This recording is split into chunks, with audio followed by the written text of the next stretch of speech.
সকালবেলায় ম্যানচেস্টার সিটির খেলা দেখতে গিয়ে একটা বিরাট বিপাকে পড়ে গেছি। মনে হচ্ছিল কিচ্ছু বুঝতে পারতেছি না। সিটি যে জার্সিটা পরে খেলতেছে এটা পরিষ্কার রিভার প্লেটের জার্সি। মানে ওই যে এক পাশ থেকে আরেক পাশে ওই যে রেড লাইনটা টানা। এখন আমি ভাবতেছি কি তাহলে কি ভুল করে রিভার প্লেটের ম্যাচ দেখতেছি? না, আজকে তো রিভার প্লেটের ম্যাচ হওয়ার কথা না। রিভার প্লেট তো দুদিন আগে খেললো, মাস্তানতুনা এখনো রিভার প্লেটের হয়ে খেললো এই match, man of the match হলো। ব্যাপারটা কি? একটু পরে দেখি এচেবেরি ওই জার্সি পরে গোলও করে ফেললো। এই দুষ্টু বালক, সে দুষ্টু একটা গোল করে ফেললো। কি অপূর্ব একটা গোল করছে, কি অপূর্ব একটা গোল করছে। এবং সে মাঝে মাঝে বল পাচ্ছে না, হতাশ হচ্ছে, বাচ্চাদের মতো করতেছে মাঠে। এই পুরো ব্যাপারটা আমার খুব কনফিউজড করছে। তাহলে কি রিভার প্লেট দুইটা দল খেলাচ্ছে? না, অ্যাকচুয়ালি সিটি একটু জার্সিটা চেঞ্জ আনছে, কিন্তু ব্যাপারটা ব্যাপক প্রতীকী হয়েছে, ব্যাপক। মানে রিভার প্লেট গত 1-1.5 দশক ধরে ইউরোপে যে একটা স্টার ফিডিং টিম হয়ে উঠছে। মানে একসময় তো রিভার প্লেট পৃথিবীর সবচেয়ে ঐতিহ্যবাহী দল ছিল। সেখান থেকে এই দলটা একদম রেলিগেটেড হয়ে গেছিল। সেই দলটা আবার এখন সম্ভবত লাতিন আমেরিকার বেস্ট টিম, যারা ইউরোপে সবচেয়ে বেশি স্টার সাপ্লাই করতেছে। মানে এই মুহূর্তে আপনারা একবার আঙ্গুল গুনে 7-8টা খেলোয়াড়ের কথা বলতে পারি যারা ইউরোপে এই সময় সেন্সেশন। আমাদের Julian Alvarez, Enzo Fernandez, Gonzalo Montiel, Ezequiel Palacios, এদের থেকে শুরু করে এই আজকের মাস্তানতুনো বা এচেভেরি। মানে আপনি যেদিকে তাকান রিভার প্লেট স্টার, যেদিকে তাকান রিভার প্লেট স্টার। ব্যাপারটা কিভাবে হলো? কিভাবে একটা দল রেলিগেটেড হয়ে যাওয়ার পর সেখান থেকে ফিরে এসে আবার এই প্রবল প্রতাপ দেখাচ্ছে? শুধু যে ইউরোপে প্রচুর স্টার ফিট করতেছে তা কিন্তু না, তারা এই সময় এসে 2টা কোপা লিবার্তাদোরেস জিতছে আবার, এবং বোকারে তার মধ্যে একটার ফাইনালে হারায় জিতছে। মানে রিভার প্লেটে একটা বিপ্লব হয়ে গেছে। বিপ্লবটা কে করলেন? নেপোলিয়ন। না, এত বছর পরে ফরাসি নেপোলিয়ন ফিরে আসেন নাই, কিন্তু এই নেপোলিয়ন হচ্ছে আমাদের মার্সেলো গ্যালার্দো, যাকে রিভার প্লেটের দর্শকেরা, ফ্যানরা ভালোবেসে বলে আমাদের নেপোলিয়ন। গ্যালার্দো আমাদের সেই সময়ের অ্যাটাকিং মিডফিল্ডার ছিলেন, জাতীয় দলে খুব বেশি সুযোগ পান নাই, কিন্তু রিভার প্লেটের তো খেলোয়াড় হিসেবে কিংবদন্তি ছিলেন। কিন্তু কোচ হিসেবে ফিরে আসার পরে যেভাবে রিভার প্লেট দলটাকে ওই তলানি থেকে টেনে তুলে আজকে এই জায়গায় নিয়ে আসছেন, এইটা সম্ভবত পৃথিবীর ইতিহাসে সবচেয়ে বড় ক্লাব রেভুলেশনগুলোর একটা। এই জিনিসটা নিয়ে কয়েকদিন ধরেই কথা বলবো ভাবতেছিলাম যে মার্সেলো গ্যালার্দো কিভাবে আর্জেন্টিনা একটা রেভুলেশন করছেন। তো আজকে মনে হচ্ছে এটা হাই টাইম, যখন কিনা ক্লাব বিশ্বকাপে দেখতেছি যে প্রায় সব জায়গায় হচ্ছে রিভার প্লেটের তারকারা হইচই করে বেড়াচ্ছে। এই রিভার প্লেটের তারকা আজকে ম্যান অফ দ্য ম্যাচ হচ্ছে, কালকে গোল করতেছে, রিভার প্লেটের ছেলেরা চিল্লাপাল্লা করে বেড়াচ্ছে। এইরকম সময় ছাড়া তো বলার মার্সেলো গ্যালার্দোকে নিয়ে আর কবে কথা বলা যাবে? তাহলে আজকে মার্সেলো গ্যালার্দোকে নিয়ে একটু কথা বলি, নেপোলিয়নের গল্প শোনেন আজকে। প্রথমে একটু রিভার প্লেট সম্পর্কে বলি। রিভার প্লেট কিন্তু আর্জেন্টিনার সবচেয়ে ঐতিহ্যবাহী দলগুলোর একটা। মানে আপনি বলতে পারেন আর্জেন্টিনার সবচেয়ে ঐতিহ্যবাহী দল। হ্যাঁ, বোকা জুনিয়র্সকে মাথায় রেখেই বলতেছি। কারণ শুরুর দিকে একেবারে, মানে আমরা যদি 60s-70s দিকে তাকাই, তারও আগের কথা বাদ দিই, 60s-70s থেকেই তো আমাদের হিরোরা জন্ম নেওয়া শুরু করলো। 60s-70s থেকে শুরু করে 90s পর্যন্ত আর্জেন্টিনার বড় বড় তারকা উপহার দিচ্ছে এই রিভার প্লেট। এবং বোকা জুনিয়র্সের প্রবল প্রতাপের পরও রিভার প্লেট এ সময় মোটামুটি রেগুলার শিরোপার দাবিদার ছিল। এবং শুরুটা কাদের দিয়ে হচ্ছে? সে ডি স্টেফানোর কথা বাদ দেন, মানে আমি ওই যে বলতেছি 60s-70s তারা যখন স্টার প্রডিউস করা শুরু করলো, তাদের প্রথম দুই বড় সুপারস্টার ডি স্টেফানো, পরবর্তী যুগের বড় দুই সুপারস্টার হচ্ছে ড্যানিয়েল পেসারেলা, মারিও ক্যাম্পেস। বুঝতে পারতেছেন যে আর্জেন্টিনার প্রথম বিশ্বকাপ জেতানো ক্যাপ্টেন এবং প্রথম বিশ্বকাপের গোল্ডেন বল জয়ী বা প্রথম বিশ্বকাপের সুপারস্টার, এই দুজনই রিভার প্লেটে ছিল। এর পরেও কিন্তু তারা ওই জিনিসটা ধরে রাখছে। মানে তারা দারুণ ফুটবল খেলে গেছে। আর রিভার প্লেটের একটা ব্যাপার কি, ক্লাসিক ট্যাঙ্গো খেলে, ক্লাসিক ট্যাঙ্গো। বিশেষত আমরা 80s এর শেষ দিক থেকে 90s পর্যন্ত যদি দেখি, ওরা যে বিউটিফুল ফুটবল খেলতো, আমাদের পক্ষে তো তখন গিয়ে দেখা বা টিভিতে দেখা রিভার প্লেটের খেলা, এটা কোনো চাপাবাজি করে লাভ নাই, আমি দেখি নাই কোনোদিন। কিন্তু রিভার প্লেটের বিউটিফুল ফুটবল নিয়ে সে সময় খুব কথা হতো। বিশেষ করে এই যে একদিন স্যাভিওলার কথা বলছে না, যে ইউরোপের সবচেয়ে বড় হতাশা, এই স্যাভিওলা, মাসচেরানো, পাবলো আইমার, মানে যে কজনের কথা বললাম, দেখলেন জেনুইন আর্টিস্ট।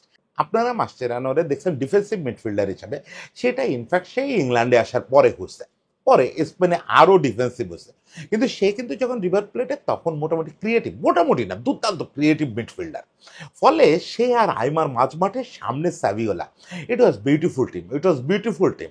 এবং সেই সময় তারা যা জিতছে, অনেক জিতছে, কোপা লিবার্তাদোরেস জিতছে, লিগ জিতছে, খুব রেগুলার জিতছে, কিন্তু মূল ব্যাপার হচ্ছে বিউটি দিয়ে তারা ওই সময় পাগল বানায় ফেলছিল, যে কারণে ওদের খেলোয়াড়রা ইউরোপে খুব ডাক পাচ্ছিল।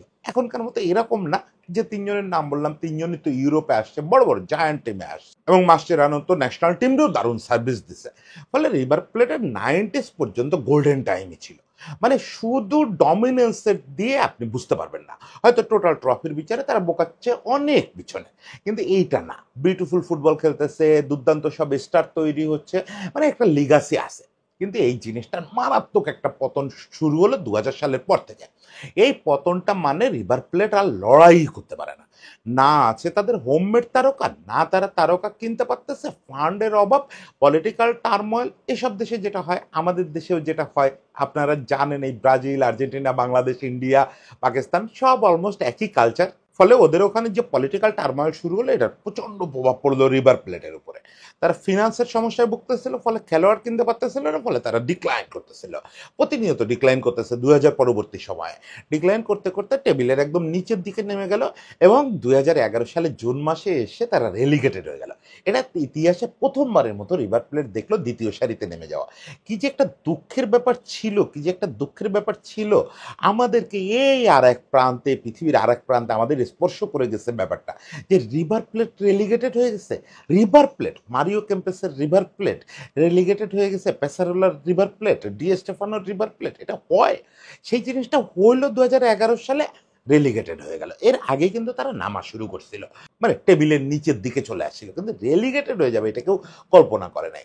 ওকে, পরের বছর তারা বেশ কিছু চেষ্টা করে, তখন তো আসলে একদম যেটা হয়, এরকম একটা ঘটনা ঘটলে তখন সবাই ভুলে যায় যে কি ঘটলো এটা, তখন রাজনীতিতে থাকে না। ওই সময় প্রচুর বাজে বাজে ঘটনাও ঘটছে, ওদের ক্লাব অফিসে হামলা, ক্লাবে লোক ফ্যানরা এসে আক্রমণ করছে, যাচ্ছে তাই অবস্থা, যাচ্ছে তাই অবস্থা। অবশেষে ওরা মোটামুটি একমত হয়ে একটা জান প্রাণ লড়াই দিছে, দিয়ে 2012 সালে ওরা আবার লিগে ব্যাক করছে। এবং এই সময় ওরা পারতেছিল না, 2012 সালে এসে আবার খাবি খাচ্ছে, মনে হচ্ছিল রেলিগেটেড আবার বোধহয় হবে। 2012 সালেও টেবিলের তলানির দিকে, 13 সালেও টেবিলে ফাইট করতে পারতেছে না, শিরোপার কথা ভুলে যান। ওই সময় বেশ কয়েকবার তারা লিবার্তাদোরেস খেলতে পারে নাই। লিবার্তাদোরেস খেলতে পারাটা হচ্ছে ওখানকার বড় ক্লাবদের মূল চ্যালেঞ্জ, জিততে হবে, এটা হচ্ছে মূল চ্যালেঞ্জ। কিন্তু লিবার্তাদোরেস খেলতে না পারাটা তো মানে হচ্ছে তুমি নাই, তুমি সিনে নাই। এরকম একটা অবস্থায় তারা বললো মার্সেলো গ্যালার্দোকে আমরা কোচ বানাবো। কে মার্সেলো গ্যালার্দো? কে? আমি তো শুরুতে বললাম নেপোলিয়ন, কিন্তু আমরা যখন চিনতাম মার্সেলো গ্যালার্দোকে তখন আমরা জানতাম দ্য ডল। এই দ্য ডল সম্পর্কে তাহলে 2-4 লাইন আগে বলতে হবে। আসলে তো দ্য ডলের গল্প বা নেপোলিয়নের গল্প বলতে বসছি, কিন্তু এই রিভার প্লেট না বললে তো এটা বোঝা যাবে না। খেলোয়াড় হিসেবে দ্য ডল, এই মার্সেলো গ্যালার্দো কিন্তু রিভার প্লেটের লিজেন্ড খেলোয়াড় হিসেবে। ওই যে আইমারদের টিমের কথা বললাম, ওটা কাছাকাছি সময় সে রিভার প্লেটের দুর্দান্ত খেলোয়াড়, এবং তাকে অনেকে মনে করেন যে আর্জেন্টিনার ইতিহাসের অন্যতম অভিজাত এবং আর্টিস্টিক ফুটবলার। মানে আর্জেন্টিনার তো অ্যাটাকিং মিডফিল্ডার মানেই হচ্ছে আর্ট, আর্ট আর আর্ট। অতিরিক্ত আর্ট করতে গিয়ে ওর থেকে শেষও হয়ে গেছে। আর্জেন্টিনার আর্ট নিয়ে একসময় খুব বিরক্তিও তৈরি হয়েছিল পৃথিবী জুড়ে। এমনও একটা ধারণা হয়েছিল যে আর্জেন্টিনার মিডফিল্ডার, অ্যাটাকিং মিডফিল্ডার, ও আর্ট, স্লোনেস এবং ওই ক্রিয়েটিভিটি অতিরিক্ত করতে গিয়ে আউটপুট বের করতে পারে না। মানে আলটিমেট যেটা কাজ, গোলের জন্য পাস দেওয়া বা গোলে শট করা, ওই জিনিসটা খুব দুর্বলতা হয়ে যাচ্ছিল। গ্যালার্দোকে নিয়েও সে অভিযোগ কম বেশি ছিল, কিন্তু মূল ব্যাপার হচ্ছে সে রিভার প্লেটে কিন্তু কখনো হতাশ করে নাই। রিভার প্লেটের হয়ে লিগ জিতছে, লিবার্তাদোরেস জিতছে, এবং সে লিড করছে এই ব্যাপারগুলোতে। অনেকের মতোই, আরো অনেকের মতোই সেও নতুন ম্যারাডোনা ছিল, তাকেও নতুন ম্যারাডোনা মনে করা হতো, কিন্তু আর্জেন্টিনা দলে সে আসলে সুযোগটাই পায় নাই। আর্জেন্টিনার হয়ে যে টুকটাক খেলছে, মাঠে নামছে, 2টা না 3টা বিশ্বকাপ দলে ছিল। দেখেন, 3টা যদি বিশ্বকাপ দলে থাকে, তারপরও আমরা ওইভাবে অত সবাই নাম মনে করতে পারি না, কারণ হচ্ছে মাঠে নামার সুযোগ পেত না। আপনি যদি আর্জেন্টিনায় তার অ্যাক্টিভ টাইমটা 93 থেকে 2003-4 এই পর্যন্ত ভাবেন, ধরেন শুরুর দিকে ভেরন, ওর্তেগা, পরের দিকে এসে রিকেলমে, আইমার, মানে একটা, এই 4টা নাম বললাম জাস্ট সিম্বলিক অর্থে যে ওই সময় আর্জেন্টিনার মিডফিল্ডটা কারা সামলাতো। তো এই মিডফিল্ডের মধ্যে ঢোকাটাই তো কঠিন।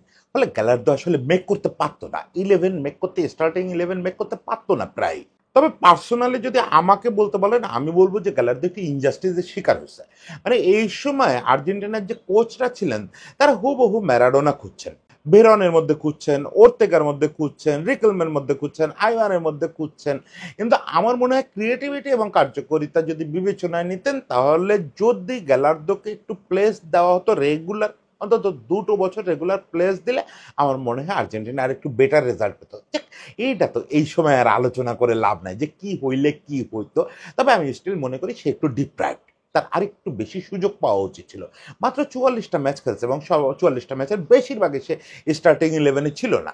তবে ক্লাবে তার দারুণ অ্যাচিভমেন্ট, বিশেষত রিভার প্লেটে যেটা বললাম, সম্ভবত 4টা বা 5টা লিগ জিতছে, গোটা 2 লিবার্তাদোরেস জিতছে, বিশাল ব্যাপার। পরে তাকে ইউরোপে নিয়ে গেল, প্রথম বোধহয় মোনাকো, পরে পিএসজি।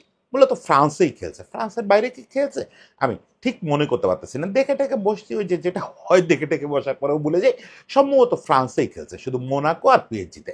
এরপর পিএসজির শেষ দিকে এসে ওই যে 2002-03-এর দিকে ইনজুরিতে পড়লো। এবং ওখানে যেটা হয় যে পিএসজিতে ওই সময় কে করছিলেন যেন, সে আবার খুব ওই যে ইউরোপিয়ান ধাঁচে খেলানোর একটা চেষ্টা করতেছিলেন, যে না এই লাতিন স্লোনেস ক্রিয়েটিভিটি এটা দরকার নাই। ফলে গ্যালার্দো অনেকটা রিকলমের যেটা বার্সেলোনায় পরিণত হয়েছিল, অনেকটা ব্রাত্য হয়ে গেলেন। উনি আবার রিভার প্লেটে ফিরে আসলেন। তখন কিন্তু আর গ্যালার্দোর উপরে খুব বেশি প্রত্যাশা কারণ নাই, কারণ একে তো ইনজুরি, বয়স হচ্ছে, সব মিলে গ্যালার্দো আর কিছু পারবে না। তো শেষ বয়সে আরেকটা ঝলক দেখায় দিল 2004-এ সে রিভার প্লেটে নেমে রিভার প্লেটে আক্ষরিক অর্থে লিড করলো, মানে হাতে তো আর্মব্যান্ড পড়লোই, ক্যাপ্টেন হলো। সেই সঙ্গে সে আবার রিভার প্লেটকে লিবার্তাদোরেস জিতালো, লিগ জিতালো বোধহয় 2টা। অবশেষে অবসর নিল একটা লিজেন্ড হিসাবে, রিভার প্লেটের একজন লিজেন্ড হিসাবে অবসর নিল। এরপরে সে খুব দ্রুত কোচিংয়ে চলে আসলো, মনে হয় অবসর নেওয়ার পরের বছর বা 1 বছর বিরতি দিয়ে কোচিংয়ে চলে আসলো এবং উরুগুয়ের একটা দলে কোচিং করালো 1 বছর। তখন তার বয়স মাত্র 40। এই অবস্থাটা আপনি চিন্তা করেন। এবার আমরা শুরুতে যে গল্পটা করছি আর এই যে গ্যালার্দোর গল্পটা করলাম, এবার শুধু দুটো এক জায়গায় আনি। সেটা হচ্ছে সালটা 2014, যখন কিনা রিভার প্লেট তার ইতিহাসে সবচেয়ে জঘন্য সময় কাটাচ্ছে। মানে 2011-তে রেলিগেটেড হয়েছে, 12-13 ধুকতেছে, যে কোনো সময় আবার রেলিগেটেড হবে। 14 সাল, এই সময়টায় তারা কিছু ভালো ফান্ড ম্যানেজ করতে পারলো। তখন রিভার প্লেট বোর্ডের তীব্র একটা আলোচনা, বড় কোচ আনো, বড় কোনো কোচরে নিয়ে আসো। ওদের ওখানে কিন্তু একসময় পেসারোলাও কোচিং করাইছেন, বড় বড় কোচ কোচিং করাইছেন। বোর্ডের আরেকটা অংশ বললো যে না, যেটুকু টাকা আমরা ম্যানেজ করতে পারছি এটা খেলোয়াড়কে নয় ব্যয় করবো, আমরা কোনো একটা তরুণ কোচের দায়িত্ব দেবো। তাহলে কারে দায়িত্ব দিব? আমাদের গ্যালার্দো আছে, আমাদের গ্যালার্দো কোচিং করাচ্ছে উরুগুয়েতে, ওরে ডাকো, ও তো আমাদের ছেলে, ওরে টাকা না দিলেও ও কোচিং করাবে, ওর পিছনে যাই খরচ করে ও ডাইহার্ট কাজ করবে। তীব্র আপত্তি ছিল এবং তীব্র সমালোচনা ছিল। রিভার প্লেট ফ্যানরা এটা বিরোধিতা করছে, রাস্তায় মিছিল করছে। সেই রিভার প্লেট ফ্যানরা কিছুকাল পরে রিভার প্লেটের মাঠে পুরো স্টেডিয়াম জুড়ে কান্নাকাটি করছে গ্যালার্দোর ছবি নিয়ে, নেপোলিয়ন যায় না, নেপোলিয়ন যায় না। সে প্রসঙ্গে পরে আসতেছে। ফলে গ্যালার্দো যখন শুরু করলেন, যখন দায়িত্বটা নিলেন, তাকে আসলে তার বাড়ি থেকে ডাকা হয়েছে। রিভার প্লেট তো তার বাড়ি। রিভার প্লেট যখন বললো যে তুমি প্রধান কোচ হও, তা তো না করার কোনো কারণ নেই। সে দায়িত্ব নিল, দায়িত্ব নেওয়ার পরে বোর্ড তাকে বললো যে তুমি একটা খেলোয়াড় লিস্ট বানাও, যে কি করে আমরা শিরোপার জন্য ফাইট দিতে পারি। এইভাবে টেবিলের তলানিতে আর কতদিন? রিভার প্লেট তো তলানির দল না, আমাদেরকে একটু টপে তুলতে হবে তোমার। গ্যালার্দো বললো যে এইভাবে স্টার কিনে, খেলোয়াড় কিনে আপনি টপে তুলবেন, ওটা সাস্টেনেবল হবে না। রিভার প্লেট জীবনে এই থিওরিতে চলে নাই। দেখেন, আমরা রিভার প্লেটের সন্তান, আপনারা হয়তো ফিল করতে পারবেন না যে রিভার প্লেট কিভাবে চলে। রিভার প্লেটকে যদি আপনার সত্যিই ওপরের দিকে তুলতে হয়, শিরোপা লড়াইয়ে তুলতে হয়, তাহলে নিজেদের দিয়েই তুলতে হবে, ওইটা তারকা কিনে হবে না। তাহলে কি করতে হবে? গ্যালার্দো একটা প্ল্যান দিল, একটা বিরাট প্রেজেন্টেশন দিল। সেটা শুধু একটা একাডেমি না, একটা পাইপলাইন তৈরি করা, স্কাউটিং, অমুক তমুক, যেগুলো রিভার প্লেটের একসময় ওয়েল প্লেসড ছিল, কিন্তু জিনিসগুলোতে মরচে ধরে গেছিল, একদম ফাংশন করতো না। ফলে সেই পুরো জিনিসটা আবার ঘষে ঘষে ঘষে ঘষে তৈরি করলো যে ওয়েল প্লেসড একটা একাডেমি থাকবে। এখানে স্কাউটিং করা হবে 6 থেকে 7 বছর বয়সী বাচ্চাদের। স্কাউটদের সঙ্গে আমি নিজে কাজ করব, স্কাউটরা কোথা থেকে কারে ধরে আনতেছে আমি দেখব, একাডেমি কিভাবে চলতেছে আমি দেখব, একাডেমির বাচ্চাদের আমি দেখব। আমি 2টা সিজন হয়তো একটু সিনিয়র খেলোয়াড়দের দিয়ে চালাবো, এরপরই আমার একাডেমি থেকে খেলোয়াড় চাই। 50% খেলোয়াড় অন্তত একাডেমি থেকে আসতে হবে, যাদেরকে আমরা তুলে আনবো, বাড়ি বাড়ি গিয়ে আমরা স্কাউট করে তুলে আনবো। ব্যাস, শুরু হয়ে গেল নেপোলিয়নের মহাবিপ্লব। মহাবিপ্লব, এবার আর ফরাসি বিপ্লব নেই, এবার আর্জেন্টাইন বিপ্লব। এই জন্যই কিন্তু তারা ওরা নেপোলিয়ন বলে, যে নেপোলিয়ন যেরকম একটা ফরাসি বিপ্লবের নেতৃত্ব দিয়েছিলেন, ফরাসি ফ্রান্সের হয়ে বিশ্ব জয় করছিলেন, একই কাজ গ্যালার্দো করলো, নতুন করে একটা রেভুলেশন করলো। সেটার আউটপুট কি হলো? না, আউটপুট আমি ট্রফি দিয়ে দেখাইতে চাই না। হ্যাঁ, ট্রফি তারা জিতছে, এই সময় 5টা বা 6টা লিগ জিতছে, 2বার ফাইনালে বোকারে হারায় লিভারতাদোরেস জিতছে। আমি বলতেছি হাসি হাসা কষ্ট হচ্ছে, কারণ আমার আসলে বোকার প্রতি ভালোবাসাটা একসময় বেশি ছিল। জানতাম না তো তেমন কারণ নাম, জানতামই এই যে বোকা জুনিয়র্স আর রিভার প্লেটের নাম। তো রিভার প্লেট আমাদের শত্রু ক্লাব, কারণ বোকা জুনিয়র্সে ম্যারাডোনা খেলতেন, বোকা জুনিয়র্সে রিকেলমে খেলতেন, ফলে বোকা হচ্ছে আমাদের পছন্দের ক্লাব। দেখেন আজকে সেই বোকার হারের গল্পটা বলতেছি হাসতে হাসতে।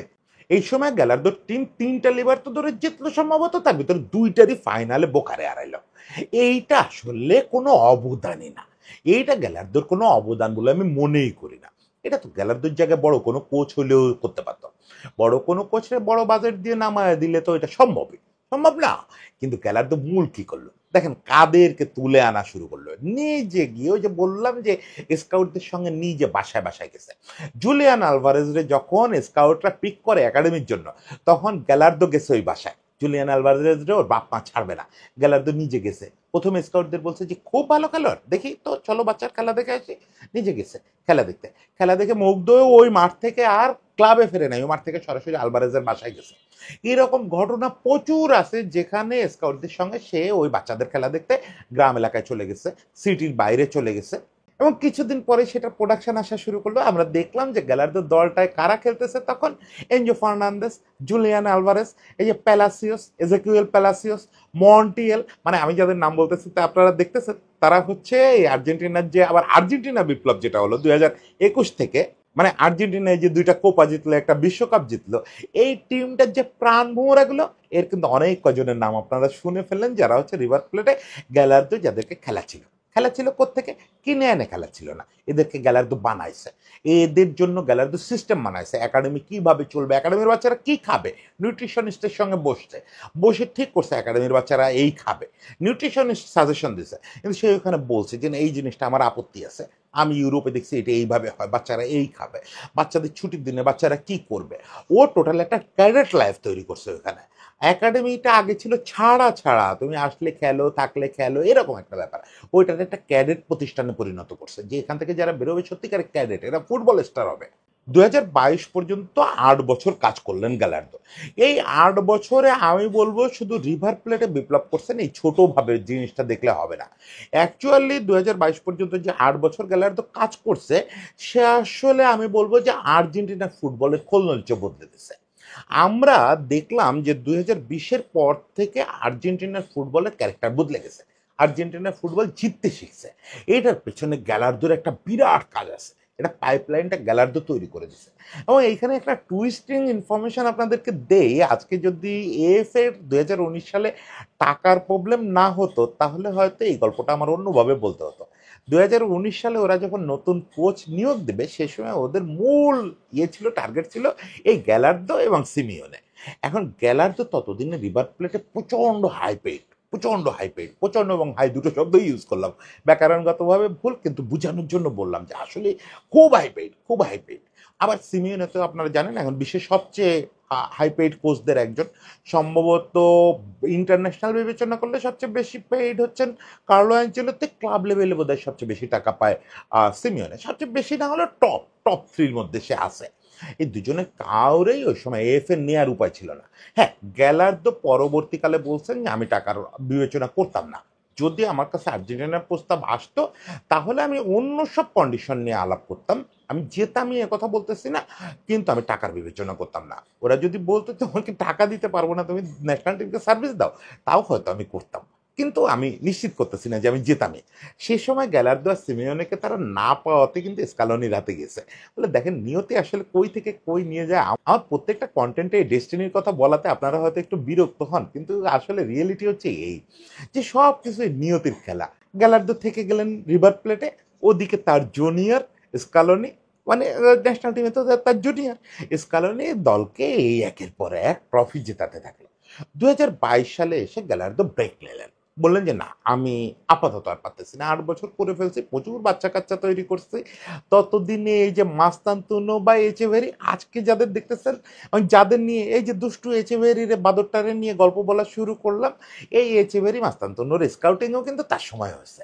উনি এদেরকে একাডেমিতে রেখে আসছিলেন, একাডেমিতে না, এচেভেরিরে কি উনি মেইন টিম ব্রেক দিচ্ছেন আমার ঠিক মনে নাই, এটা আমি এখন হিসাব মিলাইতে হবে তাইলে, আমার ঠিক মনে নাই, কিন্তু মাস্তানতুনোরে উনি মূল টিমে পান নাই। কিন্তু আমি টোটালি কনফার্ম, এবং এটা আমি পড়ছি যে দুজনেই উনি ওই ইয়েতে একাডেমিতে রেখে আসছেন, এবং উনি খুব প্রশংসাও করে আসছিলেন যে এই দুটা বাচ্চাও পরবর্তীতে ভালো করবে। ওনার ওই তালিকা আরো 7-8টা বাচ্চা আছে যারা পাইপ লাইনে আছে, আপনারা দেখতে পাবেন আর কিছুদিনের মধ্যে ইউরোপে আরো 7-8টা রিভার প্লেট চলে আসবে। উনি প্রায় 1.5 বছরের একটা ব্রেক নিলেন যে না আর ফুটবলের সঙ্গে বছর 2 কাজ করবো না। পরে একটা সিজনের মাঝামাঝি এসে ওই যে অ্যারাবিয়ান একটা ক্লাব বানায়, আল ইত্তেহাদ, অ্যারাবিয়ানই তো, অ্যারাবিয়ান ওই ক্লাবটাতে জয়েন করলেন 6 মাসের জন্য। মানে এটা একদমই কি বলবো, মানে ওই ফিরে আসার শুরু হিসাবে। এর মধ্যে রিভার প্লেট চালাচ্ছিলেন ডেমিকেলিস। ডেমিকেলিসের নিয়ে সমালোচনাও আছে, প্রশংসাও আছে। প্রশংসা আছে এই অর্থে যে ইয়ে যে গ্যালার্দোর যে দুর্দান্ত একটা একাডেমিক সিস্টেম দাঁড় করায় দিয়ে গেছেন, যে একটা রেভুলেশন করছেন, এটা লিগাসিটা সে ধরে রাখতে পারছে। আবার রেজাল্ট ওরিয়েন্টেড কিছু সমালোচনা আছে। অবশেষে এই সিজনের শুরুতে ডেমিকেলিসকে তারা ছেড়ে দিছে, আবার গ্যালার্দো ফিরে আসেন। মানে যে রিভার প্লেটকে আপনারা দেখতেছেন, আমি অবশ্য এটা ঠিক শিওর না যে রিভার প্লেটের ডাগাউটে কি এখন এই ক্লাব ওয়ার্ল্ড কাপে গ্যালার্দো নাকি ডেমিকেলিস, আমি শিওর না। কিন্তু এখন এই মুহূর্তে আবার কিন্তু উনি ইয়েতে রিভার প্লেটে ফিরে আসছেন। ফলে আমরা আশা করতে পারি আরেকটা নেপোলিয়ন বিপ্লবের, আরেকটা আর্জেন্টাইন বিপ্লবের, যে আরেক দফা ওখান থেকে অনেক কিছু উঠে আসবে। মাস্তানতুয়ানেরও তো ইয়েতে চলে আসলো, ইউরোপে চলে আসলো, এখন নেক্সট জেনারেশনের অপেক্ষা, মানে থার্ড জেনারেশনের অপেক্ষা। দেখা যাক নেপোলিয়ন এ দফায় কি করতে পারেন। নেপোলিয়নকে অনেক ধন্যবাদ, অনেক ধন্যবাদ মার্সেলো গ্যালার্দো।